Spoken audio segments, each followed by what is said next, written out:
Says Got to it's pay extra. preparing. Okay. That stuff's not free. We are live on YouTube. Let me Oh, press hey, YouTube. What's happening? we press the record button. Says it's That stuff's not free.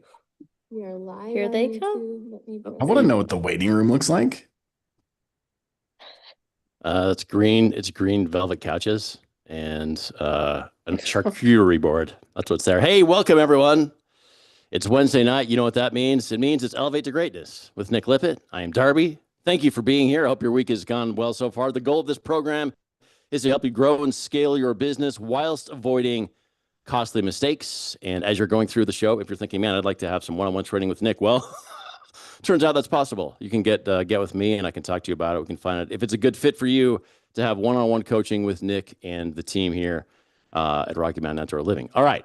We have some stuff we're going to start. We're going to talk about growth in 2026. Here we grow in 2026. Should you grow? How should you grow? Where should you grow? In what ways should you grow? Should you not grow? Nick's going to talk all about all of that. But before we talk all about all of that, it's Nick Lippitt, everyone. How's it going, man? Hey, Darby.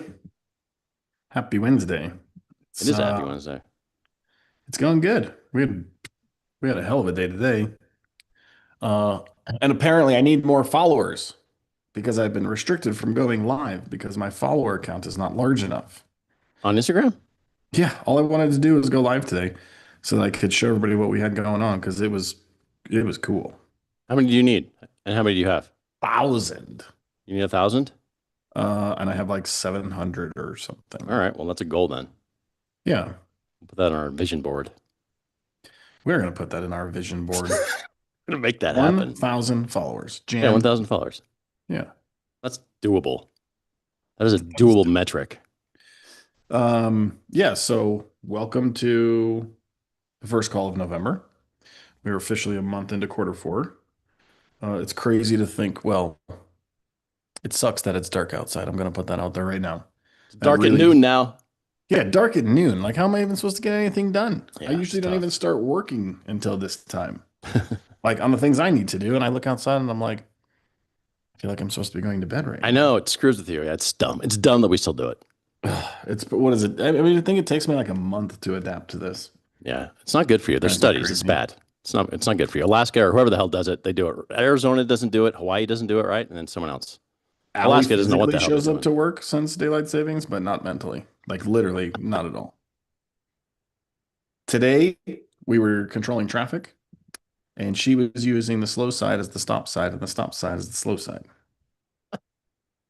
We're gonna blame that one on daylight savings too, for sure. Can we use that as an excuse, and for how long? I don't know, 4 hours. Okay. Damn it. We didn't realize it was a problem until we had two cars collide and hit each other. That's when you realize, wait a minute, this seems wrong. I think we did this part wrong. Yeah. So, well, welcome to the call. We are definitely going to talk a little bit about growth tonight and what that looks like. It's budget season, which is kind of a meh, right? But if you're not working on your budgets for 26, you should definitely be working on your budgets for 26. We are doing a lot of this in our coaching calls right now. And I always say, you know what time it is? And they're like, yeah, great. I say, better drink a bunch of caffeine before our call next week. So we're building lots of budgets at Rocky Mountain Outdoor Living. The month is officially over. And congratulations to my sales team. They smoked the goal for the month. So we're pretty happy about that over here. Rachel and I can afford to feed our dogs for another month, which is fantastic news. Rachel, that's what they tell us. Their food to premium, like she's using filet chunks in there now instead of ground beef. And hit the goal or our dogs don't eat. That's what they tell us. It's a lot of pressure. Yeah, so things are going good at Rocky Mountain Outdoor Living because the dogs are eating. No, but what was it last month? It was over 1 million, right? Yeah, it was. Yeah, it was really good, man. We had a really good October, so it's very exciting. We're shaping up for a good November too. I don't know what it is about October, but it's always I love October. Always good. It's always good. And oh my God. I always feel like it's funny because people are like, oh yeah, we're winding down, we're going into our seasonal time, blah, blah, blah. Bullshit. No way. That's what I have to say about that. The next 60 days are going to be hot for us. It's crazy to think though, like Darby, what was the size of your company when you decided to close it up and start working for somebody else? Like dollar amount? Yeah, like what was your revenue for the year? Millions? Probably 800. 800? Yeah. I say probably because I didn't necessarily know, which is why it's Yeah. my old business. It's exciting to think that you sold as much in a month as you did in a year. Yeah, man. It is. I look at that sometimes, and it's pretty crazy to see the numbers we're doing, and to think, again, like if someone's not there, the fact that you could get there if you just do it the right way, which is not the way most people do it. So Yeah. I mean, system and process. And right. we'll talk a little bit about what happened today and then we'll get into it. But um, it can work in this industry. Actually, I want to bring this up. Uh, my old mentor has exited this industry because he says it's not profitable. And I just laugh about that. And I told Rachel the other day, I said, you know what's funny? I said it's only profitable because they don't know it. Right. And it's proof that they don't know it because no questions asked, this industry is profitable. They just don't know how to coach it to a profitable level. That's that's probably the biggest difference between what they're doing and what we're doing. And for us, like they kept pushing and pushing and pushing and pushing and driving the things we needed to do. And we were so committed that we just figured them out on our own inside of the business. The big thing right now is like when we run into some of the guys that are having struggles, we don't say, "Oh, well, hell, well, you need to implement this type of system or this or that." We just say, "You need to do this and you need to do it like this." And here, let me show you how I do it every single day. Um, so yeah, I wanted to bring that up because I thought that was an interesting situation that I recently heard about. Um, Quick shout out to MG, largest sales month of his career at Rocky Mountain Outdoor Living. Let's go, MG. We say career like it's been an eternity, but um, they just passed their year, didn't they, Darby? Nick and MG. Yeah. For us, it's been about a year for you, right? Yeah, Yeah. they just passed their year. Congratulations, Nick. You're still sitting in the hot seat. And he gets to sit right next to me, and he loves it. With his short pants. With the short pants, no matter what time of year it is. Every day I walk in, Darby, I say, Nick. He's like, what? I'm like, what are you doing? Making phone calls. I said, where's Darby? He said, well, today wasn't my day to watch him. I always just laugh. When I come back late in the day, he looks at me like, hey, what are you doing? I don't really want you here. What's happening? I don't like this. He doesn't Today like he how had his that feet feels. kicked up on your desk, no shoes, socks just all Oh over. God, no shoes. Gross. Shoes. That's- So today was cool. Videos are coming. They're coming very soon. I just sent them in. We actually MG sold this project first time for this type of project. We're working down in Lowry in the city of Denver, and we are building an outdoor living space. It's funny, every once in a while I call it on top of a high rise. It's not really a high rise, it's only 50 feet in the air. So it's on top of a 4-story townhome, right? So it's like one of those vertical houses. yeah. And in this entire community, only 4 of them have rooftop patios. And so we are building a louver pergola. We are putting porcelain tile down. We're building an outdoor kitchen. We're building some screening. And, I talked to the team, and we'll give a big shout out to Matthew yesterday. Like, he crushed it today. He did a really good job. I told Rachel, I said, you'd have been impressed. Nice. So he told me, he said, Nick, be there at 9. Crane will be there at 9, right? We wanted to capture a bunch of videos, blah, blah, blah. I pulled in. I was like 14 minutes early to the parking lot. I was like, I'm going to Einstein Bagels right after the team call. Sat down, got some quick breakfast, and I was doing something on my computer, and I'm like, holy shit, it's 9:10. I should probably go over there. And I was like, yeah, it doesn't matter. The crane's not going to be ready. Right. It's not going to be there, blah, blah, blah. You have to like go through this parking lot to get to these homes. It's kind of weird. And so I pull out of this parking lot and I look over and I'm like, holy shit. Dude, the crane was already up in the air, like up, moving. And I was like, damn. oof. I'm like 9 minutes late and they are hustling. We had traffic control people on the street. And by that, I mean MG and Who was on the other end? I can't remember. Allie and Tim. Bad directions, Oh, apparently. Tim. That's right. It was Tim. Oh no. So we put Tim over there, and well, for most of it. So I run upstairs and I get up on top of the roof, and it was so funny because I told Matthew, I looked at the videos and I'm like, hey, what's your plan for this hot tub? He's like, we're gonna cut it up and throw it over the top. I said, bullshit, you are. Like, you're just gonna throw this hot tub off 50 feet? Like, What in come the on. world? So it was actually super cool though. We had people controlling traffic. There was a lot of movement because we were right behind a Safeway or a King Supers or something. And um, talk about a show, Darby. Like, there were people coming and going and asking Yeah. questions and what are you doing and how are you doing this? Dude, MG got like 3 consultations directing traffic because people Nice. kept coming up and I'm like, go talk to that guy. Go talk to that guy. Let's go.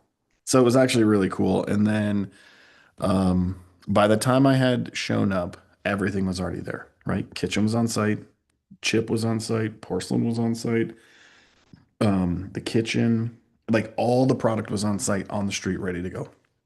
And so we go upstairs, and Matthew and Jeremy are kind of going to town, and they're just throwing all this stuff in the hot tub. And I'm like, what is going on here? And they're like, it's all trash. And the homeowner's like picking it up and throwing it in there. And I was like, you guys think that might be too much? Originally, we were going to keep the hot tub. MG forgot to tell me that it wasn't in good shape. I said, MG, that hot tub looks like it's in good shape. He's like, it's in good shape. I already gave it away to somebody. Set up the time to go take it to their house, pouring concrete pad, got an electrician set up. Well, that ain't going to happen. I go to open the cover. I couldn't even open it. It was so heavy, full of water. Whoa. I get it to finally flip over, and I'm like, ooh.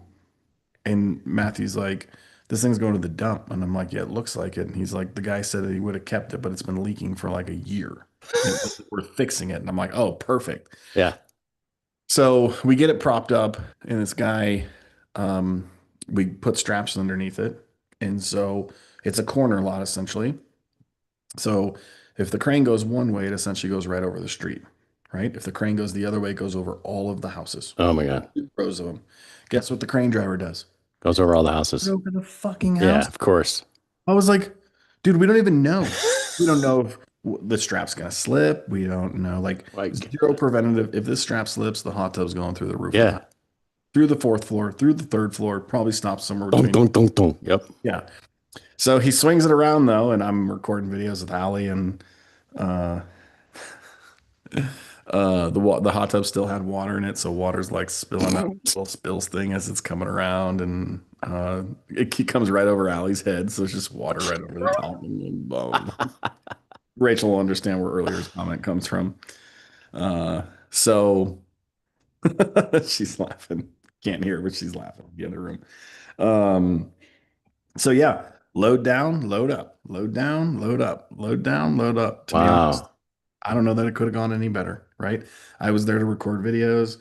I kind of watched a couple things. I helped them put the 3H chip into they brought this little, like, I don't know, like crane buggy, and you put a bunch of materials in it, raw material, and it Yeah. takes it to the roof, and then they hit a button and it dumps, and it just, Wow. That's cool. so it was slick. This crane company we used, badass.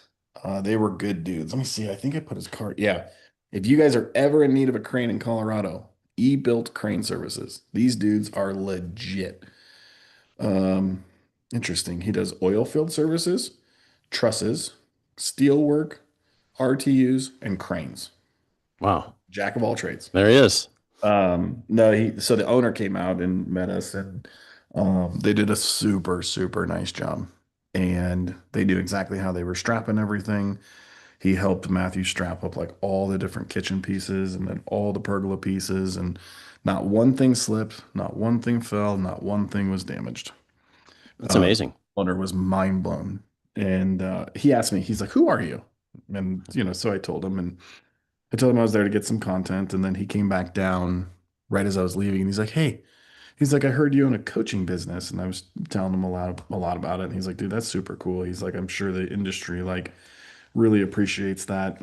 And then he kind of went on to tell me that he said they got 5 bids, and nobody put it together like we did.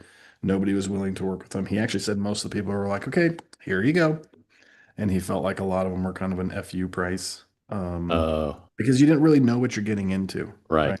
So the video that will come out of this, and actually it was Allie's idea, it was a super good idea. Um, basically have you passed up on jobs because your Hmm. belief that isn't big enough to understand that you can actually do them. And I didn't reference you, Darby, but I said in this video, I said, guess what my team always tells me? Nick, we should just pass on this one because it's not. And guess what's my answer, Darby? Yeah, no, we never pass on things. It's always yeah, it's always doable.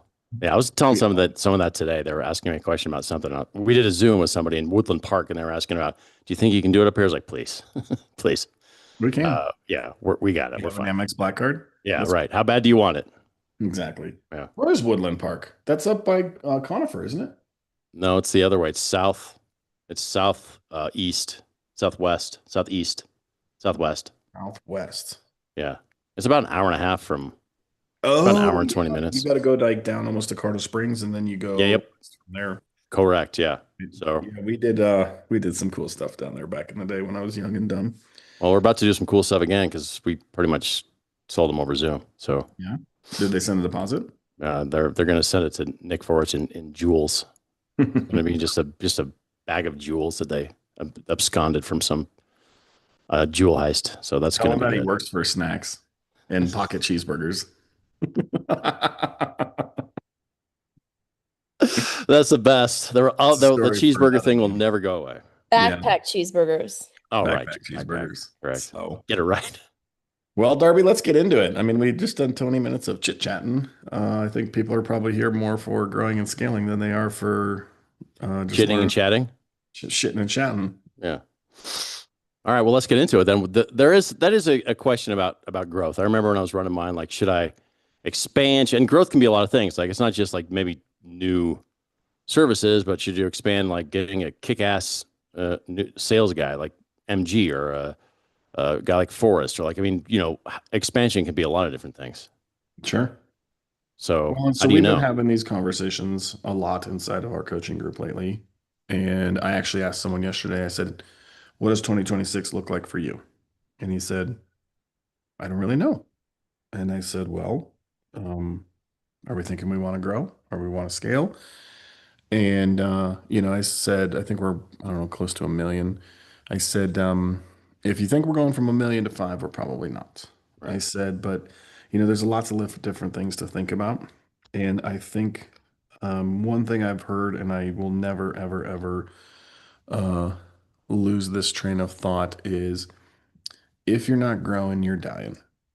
Yeah. And so it can be taken so many different ways. And I actually think we talked about it briefly last week. We've lost some really great people back in the early days of Rocky Mountain Outdoor Living because we weren't growing, right? And they didn't think there was an opportunity here for them to expand or grow or make more money. A lot of it always has to do with more money, more money, more money. It's funny though, because I look back at it now and sure you could put inflation on it or whatever. Our lowest paid administrative staff makes more money than these people made and why they left because they didn't see the potential at Rocky Mountain Outdoor Living. Right. And so that's always interesting to look back at. But, sometimes I'm curious where they're at today and they think they'd be a ton of value towards Rocky Mountain Outdoor Living, but we weren't growing and it was a problem. Right. And so they were looking for, opportunities bigger and greater than what we had. And I'll tell you guys, like, so transparent and honest, people would come to me and they would ask for more. And eventually I would say, listen, guys, there is no more to give. Yeah. Right. Like, and then they would think, well, I've basically maxed out my time at Rocky Mountain Outdoor Living. Like I remember I lost this kid, Dream. His real name is Jeremy, but we called him Dream because he spelled his name Jereme. That's ridiculous. I think his parents were smoking crack with Tim's parents when they spelled it, but no, I can say that, Rachel. She's in the other room telling me that I can't say that, but Yeah. whatever. No, so like I'll never forget the conversation. And, he came to me and said, Nick, like, I love being here. I love working for you guys and Rachel and the team, but um, I'm gonna, I've been offered a position somewhere else. And he said, you'll never be able to match it. And after he left, that's when I was like, man, I got to shit or get off the pot because good people are just walking out the door. And it all really starts with your belief lid, right? Like at the time, I wasn't looking to build a $50 million company. I couldn't have even imagined, having an office and trucks and overhead and $65,000 a week payroll and, building $500,000 and $1 million jobs and, doing all the things that I do today back then. Right. And This is how long ago? this would have been, what do you think, Rachel? Maybe 10 years ago? I look back at some of the pictures, like the reminders on my Facebook, and maybe 8 to 10 years ago. Okay. And you know what's funny though? Let's say it was 8 years ago. It took me 3 years to reflect on what happened. At the time, right? I was like, well, see ya. Right? You're right. I can't pay you more. Yeah. You want to work here? This is what you're going to work for. Right. And it was really, really, really bad. And I'll tell you the number one difference between then and today is my belief lid, right? And so we talk about belief lid a lot. We talk about belief lid in the Elevate group. We're building a whole education program based around this piece. The thing about your belief lid is like, if it's restricted, your business is going to be restricted. Like my belief lid, $50 million company, no problem. Jet, no problem. More employees, no problem. I'm going to talk about it right now. I told Rachel the other day, Darby's going to get all excited. Maybe, maybe not. We were getting ready. And I said, Rachel, it's time. And she said, for what? I said, I want to know what it takes to build a swimming pool business in St. George, Utah. And she's like, Nick, can't we just perfect what we've already put in place? And I said, I think there's an opportunity there and I think it's worth looking at, right? That doesn't mean that we start tomorrow or we start next week or we start next month. And she's like, I think like it feels like stuff is finally starting to work and settle in. And I said, I know that's the problem. Right. And so now I need something that throws me for another curveball. Yeah. And so, Rocky Mountain Outdoor Living, Elevate to Greatness, the Meticulous Group, all of these things, I'm looking at stuff all the time. And Rachel's like, Nick, you don't have time for that. And I'm like, I'll have time for it if it's worth having time for. No doubt. Right. Darby, did you think my bids were going to get done last night? No, Did you see what time they got finished? I did. It's like 10:30. Yep. And so like I told Rachel, I said, she's like, let's go. And I'm like, I can't go to bed. It's not going to happen. Not until all this is done. Right. And like I was just committed to getting it done. And I literally sat down and just boom, boom, boom. And I can do them really fast when I'm not distracted. Yeah. They take a while when I have distractions, but when I'm not distracted, dude, I actually wonder if I was distracted, if I would have caught. Did you see the video I sent you? Yeah. Yeah. Would have I caught all those stone columns? Maybe, maybe Yeah. not. I asked about And that. when I We'll saw talk about that, I was like, what the shit? No way does 18 stone columns cost over 100 grand. I think was the quantity off or no, or just the price? I talked to Matthew about it, but he was busy today. So Yeah, he had a day. yeah, he did. So, I would tell you guys like one of the big pieces to this is your belief lid, right? And so if you think your belief lid is $1 million, then that's probably where you're going to be. Yeah. Right? If it's 5, if it's 10, mine is 50, and I'm not at 50 yet, but I've gone from 1 to 2.5 to 3.8. I can't remember to 4.6, 5.8, 8.5, 10, 12. Like we just keep pushing and pushing and pushing and pushing and pushing and pushing and pushing. Right. And sometimes you're gonna get kicked in the face and and it might bring it down for a second, right? But then you got to put yourself in a position to just bring it back up. Yeah. Dude, a month ago, and most people on this call don't know, but like a month ago, it was tough for me, right? I was getting slapped in the face all over the place. A month's gone by, every single one of those problems has been fixed. And for those of you that watched my journey with the house that we had what I call kindergarten bullshit. MG loves that one. Hmm. And a couple other minor mistakes. It's 100% done. It's fixed. It's beautiful. Like the boys did a really nice job. And I think they learned from it. And what I would tell you, and I don't think Matthew's on the call tonight, there was 3 or 4 major mistakes that put Matthew's job in jeopardy for him to realize, holy shit, I need to kick this up a notch and make a change. And in the last couple of weeks, it's been good. It's been really good. You saw Roberto's job today, Darby. Like, Beautiful. I think you were like, holy shit. Right. God, it was And so like, good. The guy's an artist, man. It was beautiful. Yeah. Ignacio came over Friday after work and we chatted for a little bit. And I told him, I said, dude, it's flipped. Like it flipped. And you probably noticed that, right? The office is buzzing around a little bit. Sales Yeah. are works up. Quality's good. Clients are happy. Did you see Chris Barrett's review? Did you see the review today of that project in Parker? Apparently, I can't say names. Oh, yeah. Abraham, edit that out. Edit. I Dude, didn't see it. I mean, I guess it doesn't matter, right? Everybody can just go on and look at our reviews and look at the last review and they'll know who it is, right? It's not a big secret. Yeah. Dude, it was lengthy. Called out employees by name. Like he was super happy. He was a great guy. And It was great to work with that guy. super Yeah. great to work for. And I talked to Katie about how we're going to respond to it. With a little bit of attitude, actually. Not towards him, just saying, man, we really appreciate you and your family, Chris. And if we could just duplicate you over and over and over and over and over, this business would be simple. Oh my God. I mean, if we could review customers, he gets a 5 out of 5. Oh, for I sure. mean, he's just the best. Yeah. I mean, yeah, he was amazing to work with. So Yeah. I'm so excited that he's happy. And, we've already been over there and had whiskeys with him. And it's beautiful. It did beautiful work. I mean, the guys did an incredible job. So yeah, that's great. I'm happy. So obviously, basically step one, right? Like believing in yourself that growing and scaling your business is even possible. And then there's a bunch of different ways to look at it, right? And sure, a lot of it is driven by revenue, but you can grow and scale your business with people and systems and processes. I had this conversation yesterday with one of the guys, and I just said, hey, do you think so-and-so would continue to work for you in a year or two if there wasn't more for them to work towards? And talking about employees, and like Rachel read the statistic last week, how many are engaged, disengaged. You want to see where disengaged employees come from? When they have no challenge. Right.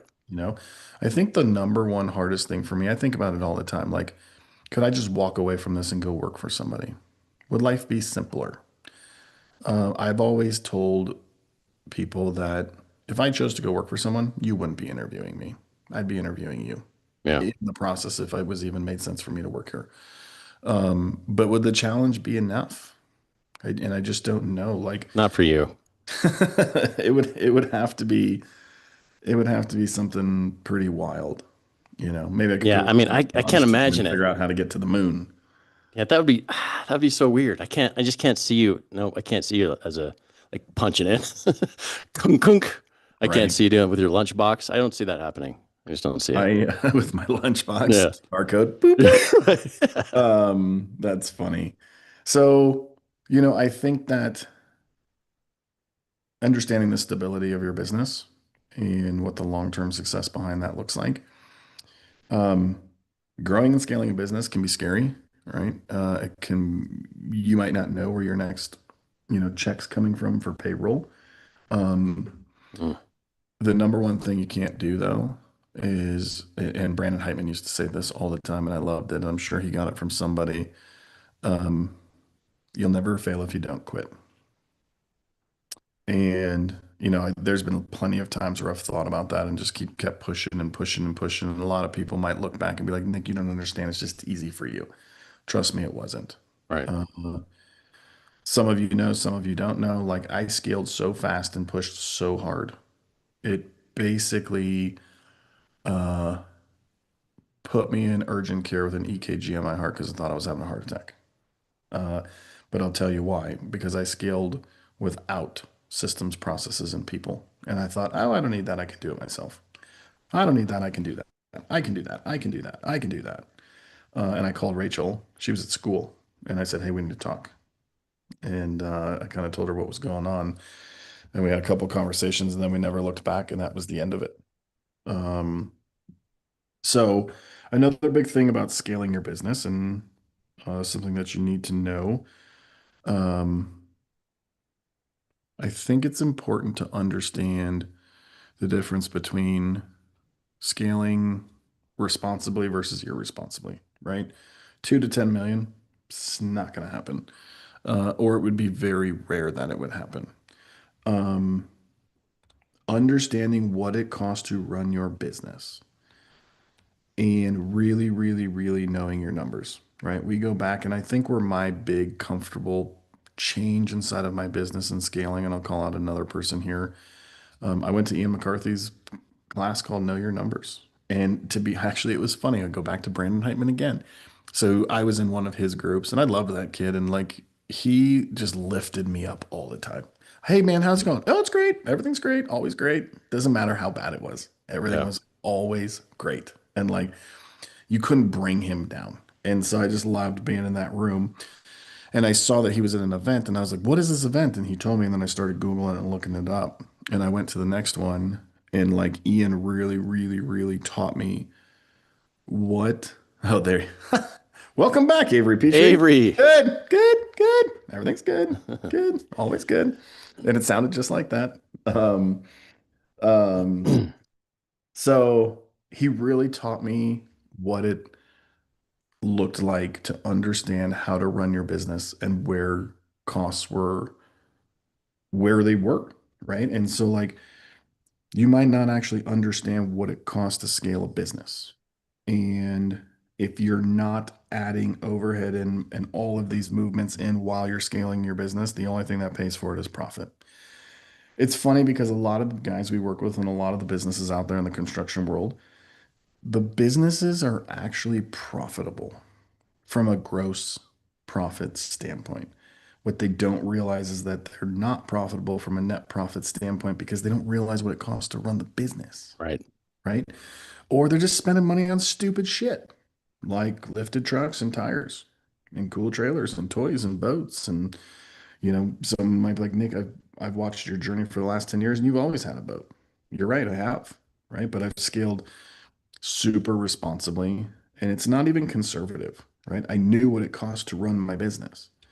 And I understood what it meant to make adjustments as we moved.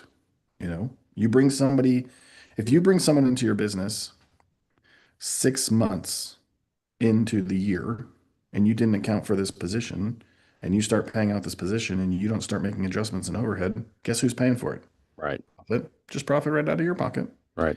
Right. And it's really simple. Right. And whatever it costs to run your business, it costs to run your business. And everybody listen to this really close. You might think that you can do work for less money than I can because your business is smaller than mine. But I'm going to tell you right now that statement is false.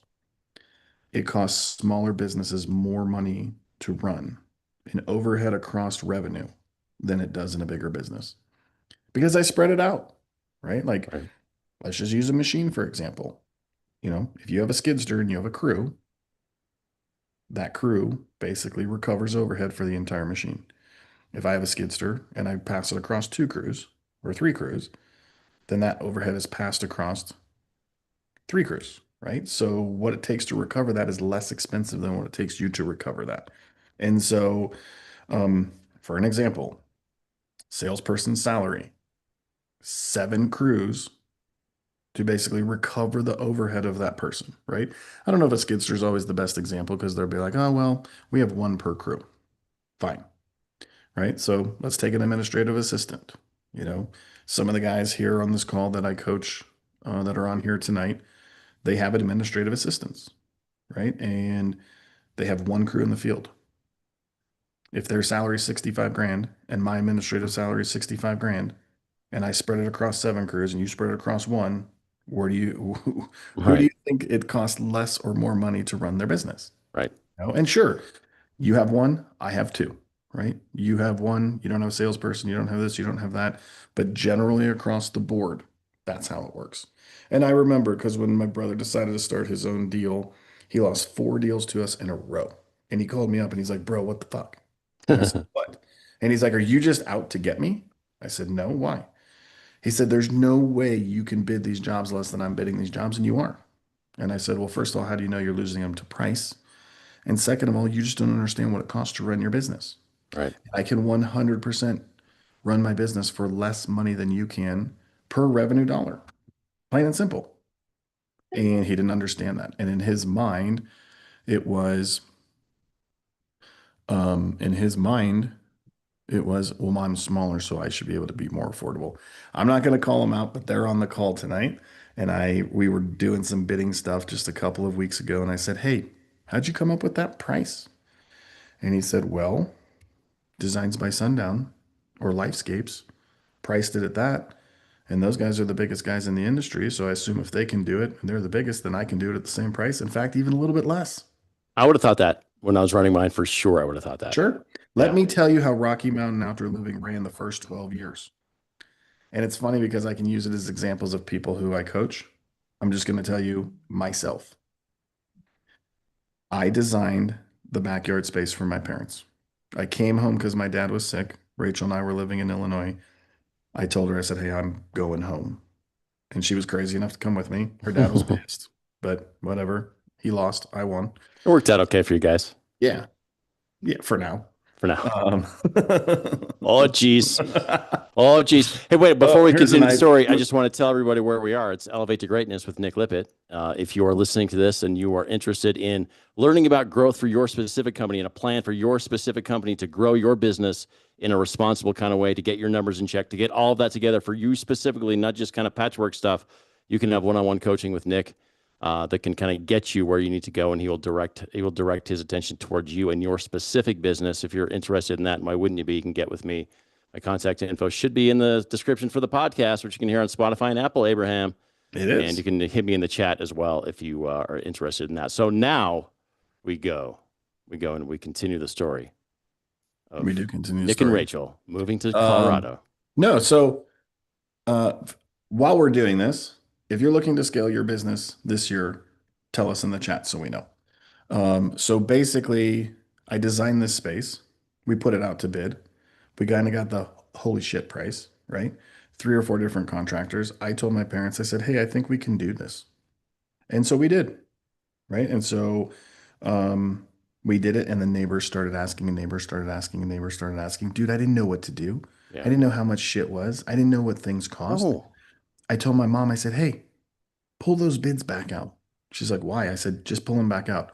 I printed them all off. I created a spreadsheet, and I literally went pavers, tree, grass, irrigation, rock, mulch, edging, all the way down to the bottom, divided by 4, came up with the average price. There was Rocky Mountain Outdoor Living's price on day 1. Boom. Just like that. Like, I'm telling you guys, I made the same mistakes over and over and over and over. And maybe I did get lucky, right? Maybe I got luckier than others. Maybe I was just more responsible in the way I scaled my business. Maybe I was more responsible in the way I spent money. Maybe I didn't have all this flashy shit. I never, ever, ever spent money that was not mine. That was the biggest one. If you're spending deposit money for clients that you haven't even started working for, you might sweat just a little bit. that's right? huge. We can snap out of that, and it happens, right? Guys call me all the time, and they're like, we have a problem," and I'm like, "What's the problem?" And then I start asking, "How many jobs do you have under contract? 10. How much of that money have you spent? 100%. Yep. You're right. You got a problem." So, and there's ways around it, right? And there's ways out of it, but I would just tell you that I've done what you've done. I've priced the way you've priced. I've priced the way you think you should price. The difference between Rocky Mountain today and then is we don't continue to do those things, right? This is a costly mistake. Yeah. I'm out in the field sometimes looking at projects of those in our mentorship group here in Colorado. I'm FaceTiming with some of the guys in Minnesota and in Washington and in Toronto. And so, like, I know what's going on and I'm seeing it, right? And I know what questions to ask. You can't scale a business by charging $32 a square foot for all pavers across the board, unless it's a different type. You just can't do that, Yeah. right? Like you don't understand what it costs behind the scenes. I love when clients call the office and they're like, yeah, I'm just looking to get some information. Can you tell me your price per square foot on decks? Right. And Nick's like, we don't have one. What do you mean you don't have one? Well, we don't price that way. Well, what way do you price? And he's like, well, we price it based on your project, like what it costs to build it, the time it's going to take to build it. Well, nobody else does that. You're right. Correct. Most people don't do that. And some of them are still around and some of them are still not around, or some of them are not around. Right. Big ones. Yeah. I think that to a certain point, Darby, you'll get away with it. And for us, it was, I don't know, 4 or 5 million. I think for us, it was probably shit. When Avery was here on the front end of his deal, we used spreadsheets that were priced per square foot. Like, how long ago was that? 3.5, 4 years ago? Like, the transition for us has been about 3.5 or 4 years. I don't lose sleep at night, ever. Rachel would tell you I don't ever lose sleep because I just sleep at the kitchen table, but there were plenty of days where I would lay in bed and stare at the ceiling and think, holy shit, what's next? Yeah. What's coming? Where's my next deal coming from? How am I going to pay for payroll? How am I going to do this? How am I going to do that? The biggest check I ever wrote for coaching was my very first one. And I told Rachel, and we looked at each other, $30,000 to go sit in a classroom for 48 hours. 2 days. 2 days? Wild. Yeah, 2 days. And I told Rachel, I was like, man, I hope this works. Because if this doesn't work, we're screwed. And I've been in some other rooms with other people who literally wrote that and almost basically put their bank accounts to zero. And they're crushing it now, right? And you're like, well, so if I just give you this kind of money, it's going to make a difference. I mean, there's more to it than that. Like they were 100% committed to changing their business and growing their business and scaling their business. So there's just a lot of things in scaling, right, that we can look at. Obviously, everybody thinks revenue, right? And so there is a really good basis for revenue scaling inside of your business, right? It's easy to double or triple from 1 million to 3, from 3 to 5 or 6. It gets a little bit more challenging, as you get past the $6-8 million mark. Darby, what do you think about us trying to double next year? What if we go from 12 to 24? I honestly think Rachel's for us, I think for us though, not man, I don't know. purchasing, like just straight boom, organically internal. I think we could do it. I think even since I've been here, I think things are a lot more efficient than when I started. I think things are constantly being, tweaked and honed, and all that kind of stuff is happening. You're pulling levers, you're doing all that kind of thing, like Oz in the background. And so I do think that, I think that even, God, as we've gone through things this year, even, I think things have improved. So yeah, I do think it's something that we could at least aim for. And I feel like we could do it. I think for us, the number is probably 15. The high number would maybe 18, but We'll see about that. The double or triple is totally doable, right? If you're looking to go from 1 million to 2, no problem. 1 million to 3, no problem. 2 to 4, no problem. 3 to 6, it's not a problem. It's a little more challenging, but we can do it. As you start to get into a little bit bigger numbers, then the doubling is challenging, right? Because all of the things that have to happen as you move through, right? There's different points in a business: 0 to 1, 1 to 3, 3 to 8, 8 to 15. And inside of those, it's different things, right? So like when you scale from 0 to 5, obviously it starts with sales, right? Then it starts with marketing. Then it works into process. Then it works into procedure. Then it works into team. Then it works into leadership. When you're moving inside of those different developments that fast, there's so many things coming to the table, right? Like you're building systems and processes and leadership team all in the same year. and it's a lot, and Yeah. it's hard, and it's really hard. I just got a call off a call right before this call, and Joseph was coaching me. Um, I'm not going to pay him because it didn't work, but um, It's a results-based business, Joseph. so no, I just like I've been inside of the system I've been in for like, I don't know, 2.5 years. And like, I'm still learning and I'm still adjusting and I'm still tweaking and I'm still doing this. And like, it just takes time, right? And you have to understand that. But at the same time, like, one really big thing to scaling and growing your business, and this is where a lot of you guys should start, goals, right? You have to set goals and you have to put them on paper and you have to look at them every single day. And when you get kicked in the face, right, or you get pushed down, or you have a bad day, you just have to go back to your goals and they will remind you why you do what you do. And um, I remember I was in a mentorship group with Grant Cardone back in the day when he coached them. And that was one of the big things. And I remember sitting down and like, dude, I was so engaged. It was crazy. And he switched it like that. My mindset switched overnight. My goals were so driven. It was crazy. Do you remember that time, Rachel? We were living at our old house and like, Darby, you couldn't get me away from my computer from 4:30 in the morning till 11 o'clock at night. Every single day. Monday, Tuesday, Wednesday, Thursday, Friday, Saturday, Sunday. Like something just clicked, right? Yeah. And like my belief lid just changed. And it was like, this is what I'm doing. This is where I'm going. Boom, boom, boom, boom. Every single day. I lost friends. Uh, I lost connections. I lost time with family. Like we were so committed to what we were doing, and then people started talking shit behind our back, right? And they were like, "Oh, look what Nick's trying to do, and Rachel's trying to do, and now they think they're better than everybody, and blah blah blah blah blah blah blah." It had nothing to do with that. Right. We were just 100% committed to where we were going and what we were doing, and that's what we were going to do. Um, the other big thing I'll tell you through scaling, you're going to run into problems. People think that solving problems is solved with money, and it's not. It's solved with people.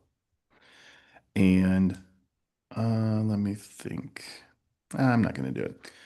There are a couple guys on this call tonight that are in our coaching group that have come to the group, and I would be 100% confident in saying that they started solving problems when they joined our group because they had access to people, right? Me, Rachel, Darby, Katie, right? And so, like, sure, you paid to get in the room, but that payment's not what solved the problem, right? We solved the problem. The people solved the problem.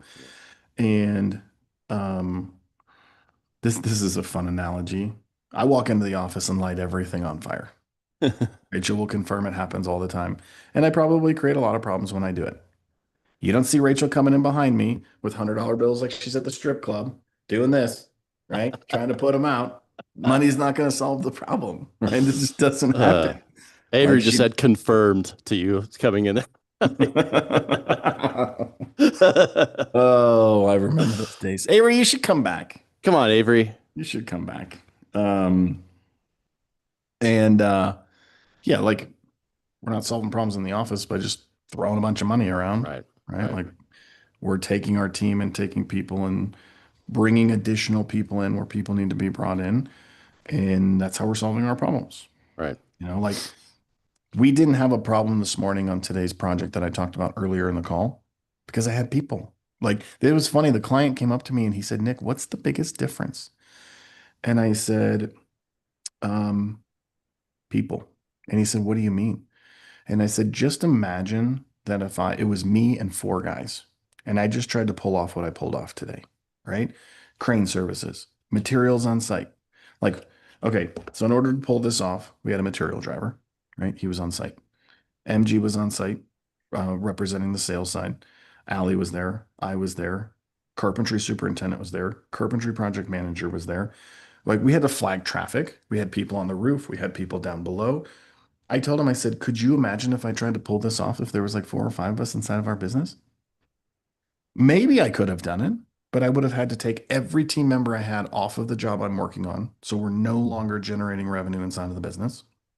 And that's assumed everything went right. I remember when I used to have to get up at 4:30 in the morning and go get the truck and go get the trailer and go get the materials. Yeah. We had like a little pre-conference yesterday, and I said, "Okay, Matthew, what do you want?" And I said a little bit of it, and I basically said, "Okay, Tim, this is what you're doing yesterday, tonight. This is how you're going to be prepared. Take your truck home. Make sure you put chip in it. Be at the office at 6:30. Matthew will be there. Jeremy will be there." Everything was loaded. And like it's a win for all of us, right? And some people might be like, "Oh, it just sounds like it's a win for you, Nick." Like this morning, I woke up at normal time, sat in the hot tub for 15 minutes, had a latte, went to the gym, worked out with my trainer, jumped on the team call, went to Einstein Bagels, and showed up the job. Everything was flawless. Yeah. I didn't throw money at that, right? Like we threw people at it. And so People and processes, and it is not just the people, it's the processes that you and Rachel have built within the company too. So those people know what the hell they're doing. Sure. And that's a point that she kind of texted me. And so it's a good point. The idea that, yeah, you can build, but if you're not building with the foundational pieces of the processes that you guys have built and the optimization that you guys have built, then that's all going to be built on a shaky foundation, and shit's going to tumble, and no one wants tumbling shit. No. My grandpa used to say that. They don't. They don't. So really, I think that's a huge point, because you guys, yes, you've hired people, but we all know what we all know what the hell we're supposed to be doing. And I think that's a huge thing. No one's like, I don't know what I'm supposed to do today. No one says that. So I think that's huge too. Yeah. It's very clear what my role is. I know exactly what my job is. And I think that's a huge deal too. For sure. And like, if I go back and look, I would say every single process that we've put in place, we've broken it. But the process isn't going to stay the same at 6 million as it is at 8. Right. And it's not going to stay the same at 8 as it is at 10 or 12. It's just not. Right. Right. And so I had a one-on-one like a month ago, and they said, "Nick, it just seems like the chaos never stops." And I said, because the business continues to grow, and we're breaking our own processes in less than a year from writing them, because we're moving that fast. And we are moving that fast. Yeah. And so something that might work this month is probably not going to work in March, because there's just so many moving pieces. And I will tell you that I do not have everything figured out. And you will never, ever, ever hear me say that, because we're constantly tweaking and tweaking and tweaking and making it better and making it better and then breaking it and then fixing it and then making it better. Like, that's what keeps people around, right? That's what attracts new people. That's what attracts people, because we're continuing to move, right? We're continuing to grow and scale our business. And it's not even just from a revenue standpoint, right? Obviously, your revenue has to match your growth. And I'll talk about this really quickly, and then I'll pass it off to you to close it up, Darby. Nick, can I add one thing really quick? Sure. Kind of along the lines of processes and adding people and using people to solve your problems. One of the things that I found both incredibly exciting and also terrifying in hiring the people that work for us is you have to have, like, this is our little inside joke. You have to be full ass plus and fully committed to these people. Because you're bringing these people into your environment and you're giving them a job, a career, or whatever. And so I was super excited because all these new people are coming, but at the same time, you're terrified because you're responsible for these people and their lives and their families and their homes and like all these things. And you're not like individually responsible for them, but like you are responsible for keeping them employed and giving them a place to work that is sustainable. And so if you're going to half-ass it and you're not going to put these things in place and you're going to grow irresponsibly, then don't bring the people on, because you're literally going to be ruining somebody's situation if you do that. So having that mentality, the growth mindset that you talked about, and having the processes in place is huge when you're bringing these people in to solve these problems. Yeah, that's great. That is true. And if it weren't for you guys, I wouldn't have a place to live. So no pressure. I'd be on the streets. Who knows? On I'd be doing that. the I'd be doing street. that robot thing that people do, the living statue. That's what I'd be doing for money. And I just You're don't funny, think it. Darby. There's a think it lot of pays those in well. New York. You could Yeah. you could do that. Yeah. Avery says no No shoes. shoes. Man, Darby with no shoes. Watch out. I like shoes. Okay, so I'm gonna leave the last scaling piece with this.